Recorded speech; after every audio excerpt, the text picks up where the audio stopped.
नमस्कार दोस्तों। आज दिन 13 अप्रैल 2017 का हमारा फिल्म बूस्टर न्यूज डिस्कशन है। उसमें से देख लेते हैं कौन कौन सी न्यूज़ इंपॉर्टेंट है। पहली जो न्यूज़ है फ्रंट पेज पे पेट्रोल एंड डीजल के प्राइसेस को लेके है। देखिए अभी क्या प्रणाली है, अभी पेट्रोल एंड डीजल के जो प्राइसेस हैं वो एक महीने में दो बार चेंज होते हैं, एक 1 तारीख को, एक 16 तारीख को। लेकिन सरकार चाहती है कि जो ये रेट्स हैं वो इंटरनेशनल मार्केट के हिसाब से डेली चेंज होने चाहिए। तो इसके लिए सरकार एक पायलट स्कीम लागू कर रही है। 5 शहरों में इसे लागू किया जाएगा। नाम है पुडुचेरी, विशाखापट्टनम, उदयपुर, जमशेदपुर और चंडीगढ़। तो इन 5 शहरों में पहले पायलट तौर पे देखा जाएगा कि अगर जो पेट्रोल एंड डीजल के प्राइसेस हैं डेली चेंज हो रहे हैं इंटरनेशनल मार्केट के हिसाब से, तो क्या इसका फर्क पड़ रहा है, क्या कस्टमर्स को इसका फायदा हो रहा है, क्या सरकार को इसका फायदा हो रहा है, क्या पेट्रोल की जो कंपनीज हैं पेट्रोल एंड डीजल की, क्या उनको फायदा हो रहा है। फिर उसी की तर्ज पर पूरे भारत में ये चीज़ लागू कर दी जाएगी। अगली जो न्यूज़ है वो है एफआरबीएम एक्ट को लेके। तो सबसे पहले तो आपको एक चीज़ याद रखनी है, एफआरबीएम के लिए सरकार ने एन के सिंह की कमेटी गठित की थी। सीधा सीधा क्वेश्चन आ सकता है कि एन के सिंह की जो कमेटी है वो किस पे थी, एफआरबीएम पे थी। अब क्वेश्चन ये उठता है कि एफआरबीएम ये होता क्या है। देखिए एफआरबीएम एक पार्लियामेंट्री एक्ट है, पार्लियामेंट द्वारा इसे पास किया गया था और फाइनेंशियल डिसिप्लिन लाने के लिए इस एक्ट को पास किया गया था। देखिए हम एग्जाम्पल के थ्रू समझते हैं एफआरबीएम एक्ट होता क्या है। देखिए जो रूलिंग पार्टी होती है, मान लीजिए अब बीजेपी सत्ता में है, तो पूरी इकोनॉमी उनके हाथ में है, गवर्नमेंट सारी इकोनॉमी को चला रही है। उन्हीं के हाथ में है कि जो फिस्कल डेफिसिट है वो कितना रखना है, उसको 3% रखना है, उसको 6% रखना है। तो देखिए आमतौर पर लोकतंत्र में क्या दिक्कत होती है, कई बार जो पॉलिटिकल पार्टीज होती हैं वो लॉन्ग टर्म में नहीं सोच सकती, वो सिर्फ इलेक्शन तक सोच सकती हैं कि हाँ भाई यानी वो इस प्रकार की पॉलिसी चलाती हैं कि उनको पार्टीज को इलेक्शन में फायदा होगा या नहीं होगा। तो कई बार देखिए जो सरकार है वो खर्चा ज़्यादा कर देती है, स्कीम्स ज़्यादा चला देती है, सब्सिडी ज़्यादा दे देती है, लेकिन आमदनी इतनी होती नहीं। तो नतीजा क्या निकलता है, नतीजा निकलता है कि फिस्कल डेफिसिट है वो बहुत ज़्यादा बढ़ जाता है। देखिए जो फिस्कल डेफिसिट है वो एक लेवल तक तो ठीक रहता है, अगर 2-3% हो, अगर सरकार वो पैसा देश के इंफ्रास्ट्रक्चर को बूस्ट करने के लिए लगा रही है मान लीजिए, लेकिन 6-8% अगर फिस्कल डेफिसिट पहुंच गया तो देश की इकोनॉमी खतरे में आ जाएगी, इन्फ्लेशन बढ़ जाएगी और जो कर्ज है वो बहुत ज़्यादा हो जाएगा। फ्यूचर की जनरेशन को वो कर्ज चुकाना पड़ेगा, डेट ट्रैप में हम फंस जाएंगे। डेट ट्रैप मतलब मान लीजिए 8% हमारा फिस्कल डेफिसिट है और उधारी लेके हमने वो पूरा कर दिया, आमदनी 98 खर्चा रुपया, लेकिन अब देखिए उधार लेके हमने पूरा तो कर दिया, फिर लेकिन अब वो उस पर देखिए जहां से वो हमने कर्ज उठाया है उसकी इंटरेस्ट रेट तो हमें देनी पड़ेगी ना, अगले साल देनी पड़ेगी। तो एक लेवल ऐसे आएगा कि हमें एक प्रकार से लोन चुकाने के लिए भी और ज्यादा लोन लेना पड़ रहा है, तो ये डेट ट्रैप में हम फंस जाएंगे। तो इस चीज को रोकने के लिए क्या सोचा गया, एक ये बात सोची गई कि एक पार्लियामेंट द्वारा एक एक्ट होना चाहिए, पास किया गया। कोई भी पार्टी की सत्ता यानी कोई भी पार्टी सत्ता में हो वो इस पार्लियामेंट द्वारा बनाए गए एक्ट को फॉलो करेगी और उस एक्ट में ये सारी चीजें लिखी गई है कि फिस्कल डेफिसिट को एक बार से ज्यादा नहीं ले जाया जाएगा, रेवेन्यू डेफिसिट को भी कर्व किया जाएगा और सारी ये बातें हैं। इसलिए होता है, समझ में आ गया, एसेंस समझ में आ गया। मतलब कि सारी जो पॉलिटिकल पार्टीज हैं वो एक प्रकार से फिस्कल डिसिप्लिन रखें, बहुत ज्यादा खर्चा ना कर दें, हमारे देश की इकोनॉमी को खतरे में ना डालें। तो अब क्या रिकमेंडेशंस दी हैं इस एन के सिंह कमेटी ने। एन के सिंह कमेटी ने कहा कि देखिए जो फिस्कल डेफिसिट है उसको 2.5% करना है 2023 तक, कोई भी पार्टी हो उस टाइम पे, लेकिन फिस्कल डेफिसिट 2.5% होना चाहिए 2023 तक, अगर ये एक्ट पास कर दिया जाता है तो। अभी तो सिर्फ कमेटी की रिकमेंडेशन है ना। अब रेवेन्यू डेफिसिट इनके हिसाब से होना चाहिए 0.80 2023 तक, और डेट कितना होना चाहिए यानी उधारी कितनी होनी चाहिए गवर्नमेंट पे, 60% उधारी होनी चाहिए 2022-23 तक। अभी 70% है तो 10% गवर्नमेंट को कम करनी है, और इसमें 60% में से 40% होगी वो सेंट्रल गवर्नमेंट की होगी, 20% होगी वो इनकी होगी, स्टेट की होगी। तो ये 3-4 जो रिकमेंडेशंस है आप याद रखिएगा, इसका क्वेश्चन बन सकता है प्री में। कुछ एक्सेप्शंस भी यहाँ पे दी गई हैं, जैसे अगर मान लीजिए नेशनल सिक्योरिटी खतरे में होती है, कोई कैलमिटी आ जाती है, कोई ये तमाम तरह की जो चीज़ें होती हैं, तब जाके ये जो मान लीजिए एफआरबीएम एक्ट जो पास किया जाएगा उनको एक प्रकार से गवर्नमेंट अवॉइड कर सकती थी, पहले भी किया था। एफआरबीएम एक्ट आया था 2003 में, लेकिन 2008 में रिसेशन आ गया था, तो गवर्नमेंट ने एक बार बीच में छोड़ दिया था कि हम एक बार एफआरबीएम जो एक्ट है उसको नहीं मान रहे क्योंकि एक बार रिसेशन आ गया है। तो वही तरह की जो इसमें है वो कंडीशंस दी गई हैं कि अगर मान लीजिए कोई इमरजेंसी आती है तो आप एफआरबीएम एक्ट को मत इंप्लीमेंट कीजिएगा। अगली देखिए जो ये इंपॉर्टेंट चीज़ है, इंपॉर्टेंट कंसेप्ट ये है, ये हमारी ना न्यूक्लियर जो एनर्जी है या फिर न्यूक्लियर जो हमारी टेक्नोलॉजी है, न्यूक्लियर पावर है, उसको रेगुलेट करने के लिए हमारी हायरार्की है। सबसे ऊपर देखिए आते हैं हमारे प्राइम मिनिस्टर।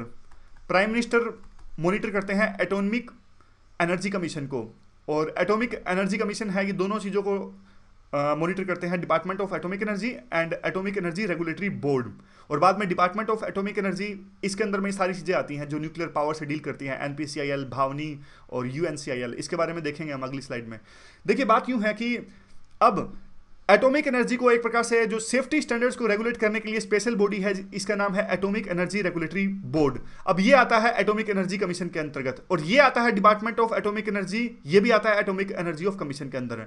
तो दिक्कत ये है कि जो डिपार्टमेंट ऑफ एटॉमिक एनर्जी है और एटॉमिक एनर्जी रेगुलेटरी बोर्ड है, आपस में कंफ्लिक्ट ऑफ इंटरेस्ट है इनका, सेक्रेटरीज भी सेम है, तो इंडिपेंडेंट नहीं है। एटॉमिक एनर्जी रेगुलेटरी जो बोर्ड है उसको इंडिपेंडेंट होना चाहिए, क्योंकि इसको जो ये रेगुलेटर है उसको उसी को तो देखना है ये सारी चीजें, क्या सरकार सेफ्टी के लिए प्रॉपर जो है प्रोसीजर अपना रही है कि नहीं अपना रही है। मान लीजिए डिपार्टमेंट ऑफ एटॉमिक एनर्जी है, वही इस बोर्ड के, इस रेगुलेटरी बोर्ड के मान लीजिए मेंबर्स डिसाइड करेगा, तनख्वाह डिसाइड करेगा या फिर कर्व करेगा, तो कैसे काम चलेगा? फिर तो कंफ्लिक्ट ऑफ इंटरेस्ट हो गया ना। फिर वो क्यों ही करेगा जब मान लीजिए ये एक प्रकार से जो इस बोर्ड को रेगुलेट करने की powers department of atomic energy के पास में ऑलरेडी है, यानी तनख्वाह वगैरह, मेंबर वगैरह की जो क्वालिफिकेशन है वो डिसाइड कर सकता है।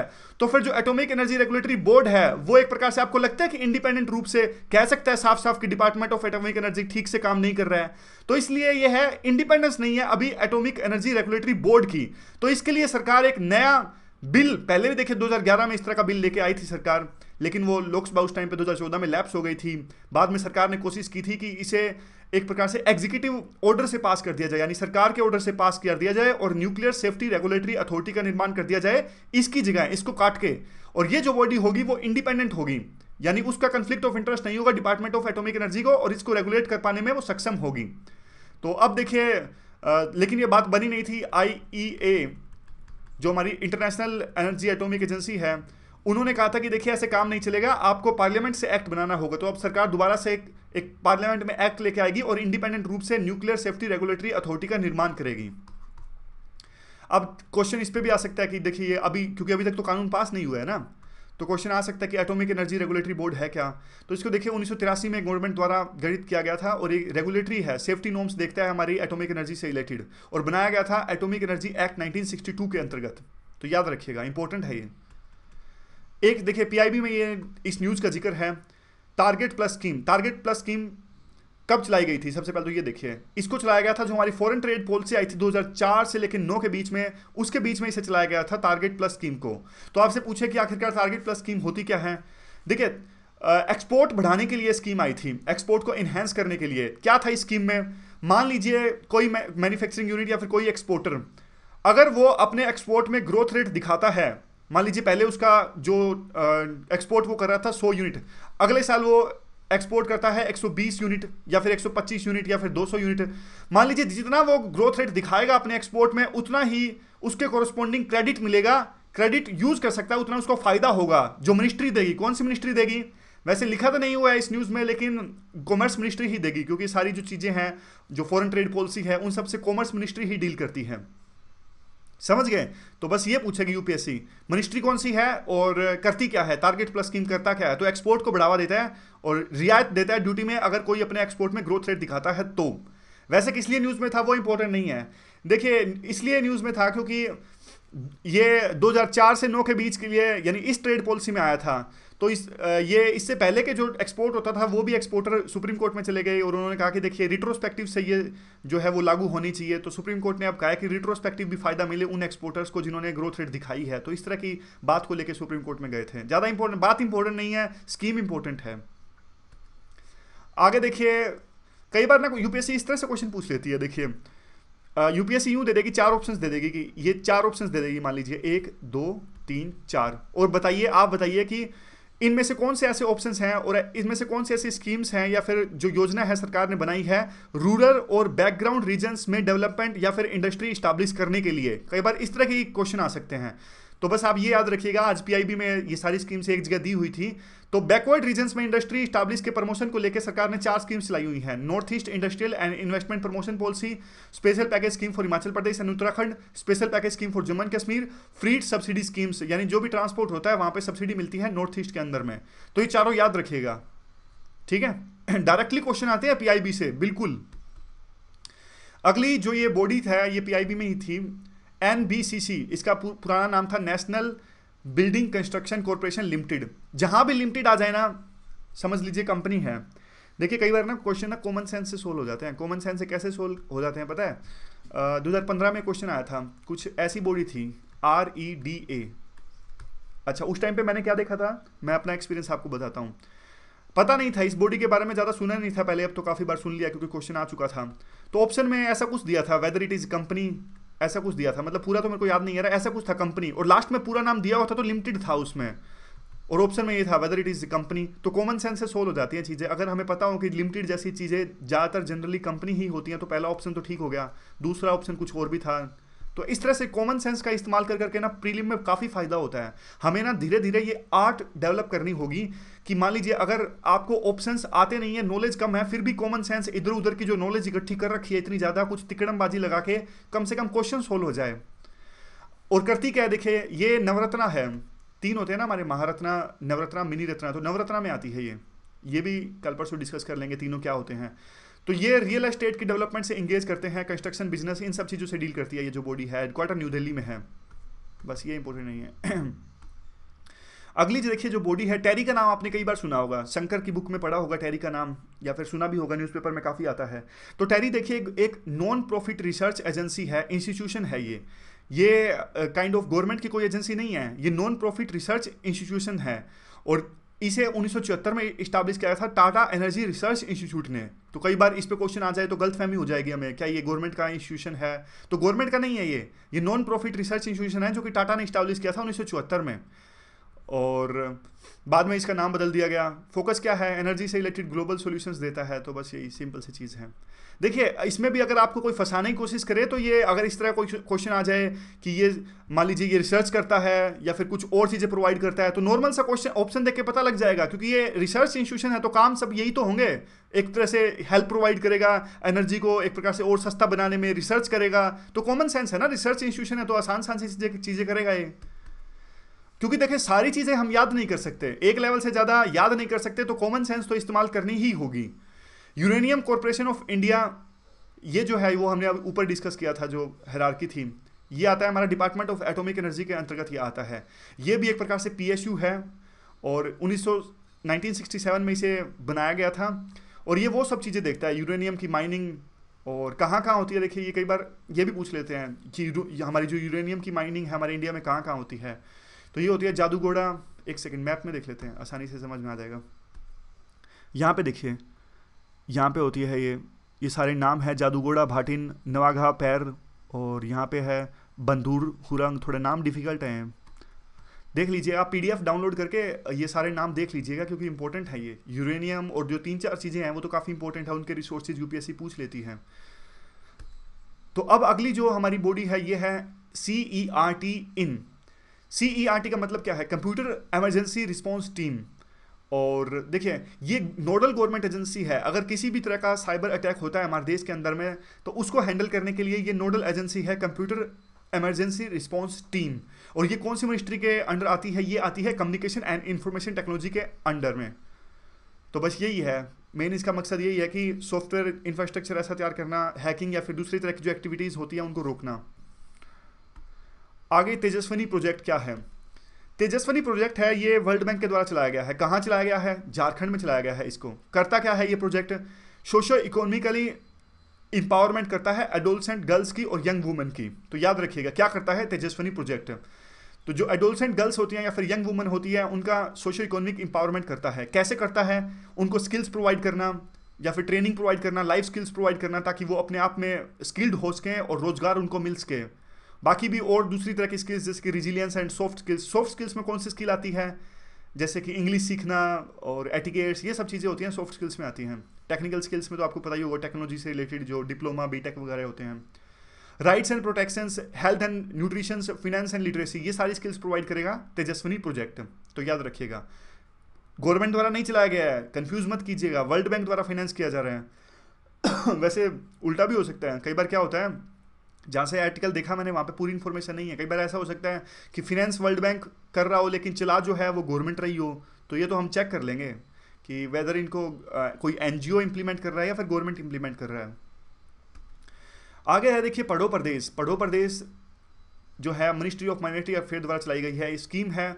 और इंटरेस्ट सब्सिडी इसमें दी जाती है एजुकेशनल लोन्स के लिए, जो भी माइनॉरिटी कम्युनिटी से जो स्टूडेंट्स बाहर पढ़ने के लिए जाते हैं उनके लिए। तो याद रखिएगा, माइनॉरिटी कम्युनिटी के जो स्टूडेंट्स हैं बाहर पढ़ने के लिए जाते हैं ओवरसीज, तो उनको इंटरेस्ट सब्सिडी देने के लिए स्कीम चलाई गई है, और चलाई गई है मिनिस्ट्री ऑफ माइनॉरिटी अफेयर के द्वारा में। पशुधन संजीवनी स्कीम चलाई गई है ministry of agriculture and farmer welfare. अब देखिए, पशुधन संजीवनी है तो देखते ही पता लग जाएगा कि एग्रीकल्चर मिनिस्ट्री है, लेकिन आगे कंफ्यूज हो जाएंगे हम। आगे देखिए, इसमें क्या करते हैं, एनिमल्स की वेलफेयर के लिए, वेलनेस के लिए प्रोग्राम चलाए जा रहे हैं। एनिमल के हेल्थ कार्ड्स दिए जा रहे हैं जिनका नाम है नकुल स्वास्थ्य पात्रा, और उनकी आइडेंटिफिकेशन यानी उनके एनिमल्स की जो मिल्क है उनके आइडेंटिफिकेशन के लिए प्रॉपर डेटाबेस तैयार किया जाएगा, ताकि जो एनिमल्स डिजीज से ग्रस्त होते हैं, रोगों से पीड़ित होते हैं, उसको रोका जा सके, ट्रैक किया जा सके। आगे है महिला समृद्धि योजना। महिला समृद्धि योजना काइंड ऑफ चलाई गई है child and women development ministry के द्वारा में। स्किल डेवलपमेंट ट्रेनिंग है ये, और उसमें क्या जाता है, स्टाइफंड दिया जाता है, सेल्फ हेल्प ग्रुप्स बनाए जाते हैं और उनको ट्रेनिंग दी जाती है, माइक्रो क्रेडिट दिया जाते हैं, तो ये सारी चीज़ें दी जाती हैं। अब देखिए, उच्चतर आविष्कार अभियान। उच्चतर आविष्कार अभियान जो है, मिनिस्ट्री कौन सी है, मिनिस्ट्री है ह्यूमन रिसोर्स डेवलपमेंट मिनिस्ट्री। और इसमें क्या करते हैं, देखिए इसमें एक प्रकार से जो इंडस्ट्री को जो चाहिए जिस प्रकार के, यानी कहने का मतलब ये है कि आजकल जो आप बताते हैं ना प्रॉब्लम्स जो बताते हैं कि जो हमारे एजुकेशनल इंस्टीट्यूशंस हैं उनकी जो पढ़ाई है इंडस्ट्री की नीड्स के हिसाब से नहीं है, तो पढ़ाई को इंडस्ट्री की नीड्स के हिसाब से बनाने के लिए इस प्रकार की स्कीम चलाई थी सरकार ने, उच्चतर आविष्कार अभियान योजना।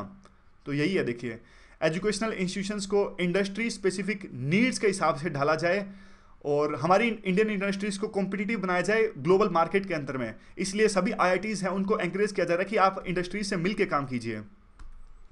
अगली जो है बॉडी, बॉर्डर रोड ऑर्गेनाइजेशन। देखिए, बॉर्डर रोड ऑर्गेनाइजेशन नाम से ही पता लग रहा है कि बॉर्डर के आसपास रोड्स बनाएगी। तो क्वेश्चन कैसे बनेगा, क्वेश्चन ऐसे बनेगा, देखिए एक तो जो ये बॉर्डर के अंदर रोड्स बनाती है ये सिर्फ हमारे बॉर्डर के नहीं बनाती, जो इवन हमारे जो पड़ोसी मुल्क हैं, हमारे जो फ्रेंडली पड़ोसी मुल्क है वहाँ पे भी रोड्स बनाती है। जैसे एग्जांपल के तौर पे अफगानिस्तान, भूटान, म्यांमार, श्रीलंका। तो यूपीएससी अगर ये पूछे तो आप कंफ्यूज मत होइएगा यहाँ पे, तो हमारे पड़ोसी जो फ्रेंडली कंट्रीज़ हैं, अब ये थोड़े है ना पाकिस्तान में जाके थोड़ा ना बनाएगी, जो फ्रेंडली कंट्रीज़ हैं वहीं सिर्फ आसपास के, जैसे अफगानिस्तान, भूटान, म्यांमार, श्रीलंका, यहाँ पर भी ये रोड्स बनाती हैं। और यूँ भी पूछ सकती है यूपीएससी, क्या इसके जो ऑपरेशंस है क्या सभी स्टेट्स में है? सभी स्टेट्स में इसके ऑपरेशंस नहीं है, 21 स्टेट्स में है, 1 यूटी में है, अंडमान निकोबार में। क्योंकि देखिए 21 स्टेट्स, सारे स्टेट्स में तो बॉर्डर भी नहीं है ना, तो इसलिए। और जो सबसे इंपॉर्टेंट है, कौन सी मिनिस्ट्री के अंतर्गत ये आती है, आप बताइए कौन सी मिनिस्ट्री के अंडर ये आती है? देखिए, मिनिस्ट्री ऑफ डिफेंस के अंडर ही आती है। अगला जो आर्टिकल है वो इन्वेसिव स्पीसीज के बारे में है। इन्वेसिव स्पीसीज क्या होते हैं, देखिए इसको एक एग्जांपल के साथ समझते हैं हम इन्वेसिव स्पीसीज को। मान लीजिए 2 सिटीज़ हैं, यूएस की सिटी मान लीजिए आप, यूएस की सिटी, यूएस की 2 सिटी हैं, एक है न्यूयॉर्क, एक है वाशिंगटन। न्यूयॉर्क में मान लीजिए पतले लोग रहते हैं जिनकी खुराक जो है, यानी जिनकी डाइट काफ़ी कम है, समझ गए, 1 ग्राम मान लीजिए, सिर्फ एग्जाम्पल समझने के लिए 1 ग्राम है। और वाशिंगटन में रहते हैं मोटे लोग रहते हैं थोड़े, जिनकी डाइट बहुत ज़्यादा है, डाइट मान लीजिए एक पर्सन की डाइट यहाँ पे 5000 ग्राम, तो काफ़ी डिफरेंस है। मान लीजिए 1 ग्राम यहाँ पे एक पर्सन की डाइट, यहाँ पे 5000 ग्राम। अब मान लीजिए कोई वाशिंगटन से एक बंदा यहाँ पे आ जाए तो 5000 पर्सन्स का खाना खा जाएगा, समझ गए, तो खाने की कमी हो जाएगी न्यूयॉर्क के अंदर में। तो यहाँ की जो स्पीसीज है, यहाँ के जो पर्सन्स हैं उनको खाने की दिक्कत हो जाएगी, वो खतरे में पड़ जाएंगे, समझ गए। आप वो सब डिटेल्स में मत जाइएगा कि बाहर से मंगवा लेंगे खाना, वो सब नहीं, एक मैच्योर की तरह एग्जांपल समझने की कोशिश कीजिएगा प्लीज। तो ये बात है, इन्वेसिव स्पीसीज अब यही होती है, अब इनको एग्जांपल से समझिएगा। अब मान लीजिए एक इकोसिस्टम है, कोई जंगल है, तो जब कोई ऐसी स्पीसीज उस इकोसिस्टम में चली जाती है, जब वहां पे वो पूरी की पूरा जो इकोसिस्टम या फूड चेन को बिगाड़ के रख देती है, जिससे जो नेटिव स्पीसीज है वो खतरे में पड़ जाती है, वो है इन्वेसिव स्पीसीज। ये सिर्फ जो खतरे में डालने वाली बात है वो सिर्फ खाने में एप्लीकेबल नहीं होती, और भी बात मान लीजिए, एक और एग्जांपल ले लीजिए। मान लीजिए वाशिंगटन का कोई एक बंदा जो कोई जिसको कोई रोग है, कम्युनिकेबल डिजीज है, और वो न्यूयॉर्क में चला जाता है, तो वो इस पर्सन की वजह से, जिसको कम्युनिकेबल डिजीज है वो न्यूयॉर्क में आ गया, उसकी वजह से यहाँ पे न्यूयॉर्क में जो पर्सन्स रह रहे हैं उनको भी काफ़ी तरह के डिजीज हो जाएंगे, यही जो वाशिंगटन में रहने वाले पर्सन को थे। तो यही चीज़ आप यहाँ पे भी एप्लीकेबल कर सकते हो। मान लीजिए कोई स्पीसीज जंगल में एक स्थान से दूसरे स्थान में जाती है, तो वो पूरा फिर वो इकोसिस्टम को बिगाड़ देगी, डिजीज फैला देगी, समझ गए। अब यूएस की सिटीज़ इसलिए लिए थे क्योंकि हमारी सिटीज़ लेना उचित नहीं होता इस एग्जाम्पल के लिए, समझ गए। तो अब देखिए बात यूं है कि ये ज़्यादातर जो इन्वेसिव स्पीसीज है ना, जो ह्यूमन रोल काफ़ी ज़्यादा रहता है। जैसे एग्जाम्पल के तौर पे बताऊं मैं, एक आपने सुना होगा एक बलार्ड वाटर। ये बलार्ड वाटर क्या होता है, सुना होगा आपने, शिप्स वगैरह में यूज़ होता है ये बलार्ड वाटर। ये क्या होता है, देखिए शिप के अंदर में ना ये पानी इस्तेमाल होता है शिप को बैलेंस बनाने के लिए। तो पोर्ट वगैरह पे ना वो समुंदर से ही पानी शिप में डाल लेते हैं, नीचे से डाल लेते हैं ताकि वो शिप बैलेंस हो जाए। लेकिन वो पानी के साथ साथ ना शिप में मछलियाँ भी आ जाती हैं। तो अब देखिए मान लीजिए शिप तो दूर दूर जाते हैं, मान लीजिए इंडिया का शिप यूरोप में जाएगा, तो वहाँ पे वो बलार्ड जो वाटर है वो खाली कर देंगे, तो इंडिया की स्पीसीज चले जाएगी यूरोप में, इसी तरह यूरोप की आ सकती है इंडिया में। तो एक स्पीसीज जब दूसरे स्थान पे जाएगी तो कई बार वो इन्वेसिव स्पीसीज का काम करती है। ये इन्वायरमेंट का कंसेप्ट था। अगला दूसरा इन्वायरमेंट का कंसेप्ट हमारा प्रोजेक्ट एलिफेंट। तो प्रोजेक्ट एलिफेंट को चलाया गया था 1992 में। मिनिस्ट्री कौन सी है, सिंपल सी बात है, इन्वायरमेंट मिनिस्ट्री है। सेंट्रल स्पॉन्सर्ड स्कीम्स के तौर पर चलाया गया था। इस पे क्वेश्चन पूछ सकते हैं, क्या ये सेंट्रल स्पॉन्सर्ड स्कीम है? जी हाँ। अब तीन चीज़ें हैं, देखिए याद रखिएगा, क्वेश्चन इस पे बन जाता है। तो इसमें एक तो ये करेंगे, एलिफेंट्स के हैबिटेट को एक प्रकार से कंजर्व करेंगे, कॉरिडोर को कंजर्व करेंगे। कॉरिडोर क्या होता है, कॉरिडोर ये चीज़ होती है, मान लीजिए ये फॉरेस्ट है, ये फॉरेस्ट है, तो यहाँ पे हाथी है, यहाँ पे हाथी है, लेकिन बीच का एरिया में ना थोड़ा सा जगह दे देते हैं, इतना कॉरिडोर टाइप का है, ताकि यहाँ के हाथी वहाँ जा सकें। अगर ये कॉरिडोर नहीं होएगा तो इनको थोड़े से एरिया में दोनों तरह के हाथी हैं ना वो रह जाएंगे, एक स्थान से दूसरे स्थान पे नहीं जा सकेंगे। अब बात यह है कि देखिए क्वेश्चन क्या बनता है, सबसे इंपॉर्टेंट जो मुझे लगता है इस पे क्वेश्चन बनता है, कैप्टिव एलिफेंट्स। यूपीएससी अगर इस प्रकार से पूछे क्या जो प्रोजेक्ट एलिफेंट चलाया गया था वो डोमेस्टिक एलिफेंट्स के लिए भी है, तो वहाँ पे हमारे अंदर में जो प्रेशर होता है कन्फ्यूजन आ सकती है। तो याद रखिएगा इसमें डोमेस्टिक एलिफेंट्स, कैप्टिव एलिफेंट्स यानी जो चिड़ियाघर में एलिफेंट्स हैं उनके लिए भी ये प्रोजेक्ट है, प्रोजेक्ट एलिफेंट, और सेंट्रल स्पॉन्सर्ड स्कीम्स हैं। बाकी तो ये नॉर्मल पॉइंट्स हैं, इनमें याद रखने की आवश्यकता नहीं है, तो देखते ही याद आ जाते हैं। मैन एनिमल कन्फ्लिक्ट को बचाएगा या फिर एलिफेंट्स के जो हैबिटेट है उसको सुधारेगा। अब ये प्रोजेक्ट ये काम नहीं करेगा तो और क्या करेगा ना, सिंपल सी बात है। तो अगली जो हमारी देखिए बॉडी है ये है centre for science and environment. Question बनता है सबसे इंपॉर्टेंट, तो ये नॉन प्रॉफिट ऑर्गेनाइजेशन है, नॉन प्रॉफिट ऑर्गेनाइजेशन है, कोई गवर्नमेंट की एजेंसी नहीं है, न्यू दिल्ली बेस्ड है ये, 1980 में इसे स्टैब्लिश किया गया था, काइंड ऑफ थिंक टैंक है ये, और इन्वायरमेंट रिलेटेड जो डेवलपमेंट इश्यूज है उसको एड्रेस करता है ये। तो इस डिस्कशन में बस इतना ही, कल दोबारा से डिस्कस करेंगे, एक नई डिस्कशन के साथ हाजिर होंगे। Thank you very much for discussion.